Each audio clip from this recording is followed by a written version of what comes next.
کہا وَتُعِينُوا عَلَى نَوَائِبِ الْحَقِّ، اور زمینی یا آسمانی آفتوں میں جو لوگ گرفتار ہو جاتے ہیں ان کا سہارا آپ بنتے ہیں۔ اے میرے شوہر نامدار، آپ ذرا دیکھیے گا جس کے اندر 4 یا 5 صفتیں یہ پائی جاتی ہوں اس کو اللہ کبھی رسوا نہیں کرے گا۔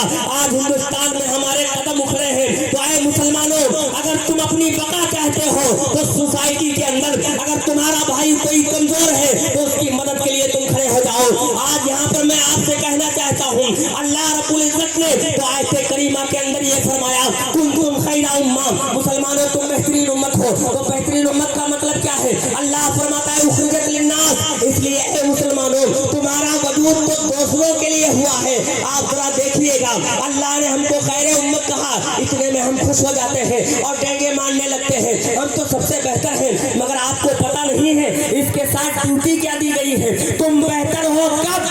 جب تم اپنی ڈیوٹی کرو گے۔ تمہاری ڈیوٹی کیا ہے؟ اخرجت للناس، تمہارا وجود دوسروں کے لیے ہے۔ آج یہاں حال کیا ہے؟ اگر ہمارا 3 محلے کا مکان ہو گیا ہے، 3 منزل کا مکان، اور ہمارے بھائی کے گھر چولہا نہیں جل رہا ہے، ہمیں اس کی پرواہ نہیں ہے، ہم 3 بلڈنگ اس پر ماربل نہیں لگا ہے، اس پر ماربل لگا رہے ہیں، مگر ایک بڑی تلخ بات کہنے جا رہا ہوں، ماربل کی بات تو چھوڑیے، یہاں جوان بھائی کے جوان بیٹی، اس کی جوانی اس کے گھر پر غربت کی وجہ سے بڑھاپے میں تبدیل ہو رہی ہے، اور ہم عمرے کا ٹکٹ کٹا رہے ہیں۔ خدا کی قسم ایسے عمرے منہ پر مار دیے جائیں گے۔ فرض عبادت تو اپنی جگہ ہے، تم نے یہ کیوں نہیں سوچا تمہارے پڑوسی کے گھر چولہا نہیں جل رہا تھا، کبھی تم کو یہ فکر نہیں ہوئی تمہارے بھائی کی بیٹی جوان، اس کا بڑھاپا، اس کی جوانی بڑھاپے میں تبدیل ہو رہی ہے، مگر تم عمرے کا ٹکٹ کٹا رہے ہو۔ اے لوگوں، ایسے عمرے اللہ کو نہیں پسند ہے۔ یاد رکھیے گا، فرض عبادت الگ اپنی جگہ ہے، مگر نفل عبادت سے اس سے زیادہ تو یہ ضروری تھا کہ اگر کسی بچی کی شادی نہیں ہو رہی ہے تو سب سے پہلے آپ اس کی شادی کراتے، اس کے بعد عمرہ کرنے جاتے۔ آج بڑی تیزی کے ساتھ عمرہ کرنے جا رہے ہو۔ اے لوگوں، عمرہ کرنا منع نہیں ہے، میں منع نہیں کرتا ہوں، مگر ذرا اپنے آپ پڑوس کے اندر اور اپنے گھروں آروس پڑوس کے اندر یہ تو دیکھ لیتے کہ کہیں ایسا تو کوئی نہیں ہے کہ کہیں ایسا سو گیا ہو اس کے گھر چولہا نہ جل رہا ہو۔ سنو، میرے آقا نے فرمایا ایک مومن کی مثال فی توادہم وتعاطفہم وتراحمہم، ایک مومن کی مثال آپس میں محبت کرنے میں، نرمی کرنے میں، اس پر رحم کرنے میں، کجسد واحد، ایک جسم کی طرح ہے۔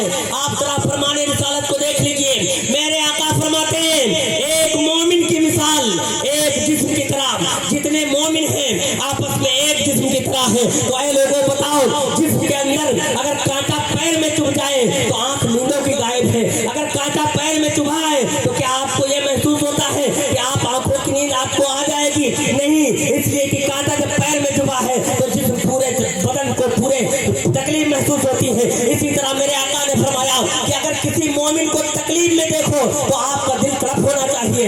ارے مومن کی تو بات چھوڑیے، میں تو کہتا ہوں کہ کافروں مشرک کو بھی اگر میرے آقا تکلیف میں دیکھتے تھے تو تڑپ جاتے تھے۔ ایک یہودی کا جنازہ جا رہا ہے، نظر پڑی ہے تو آنکھوں میں آنسو آ گئے، کہنے والے نے کہا یا رسول اللہ، ایک یہودی کے جنازے کو دیکھ کر کے آنکھوں میں آنسو کیوں آئے؟ اب سنو، میرے آقا نے فرمایا آنسو اس لیے آ گئے ہیں کہ اس کے میرے ہوتے ہوئے ایک شخص جہنم میں جا رہا ہے، میں اسے روک نہ سکا۔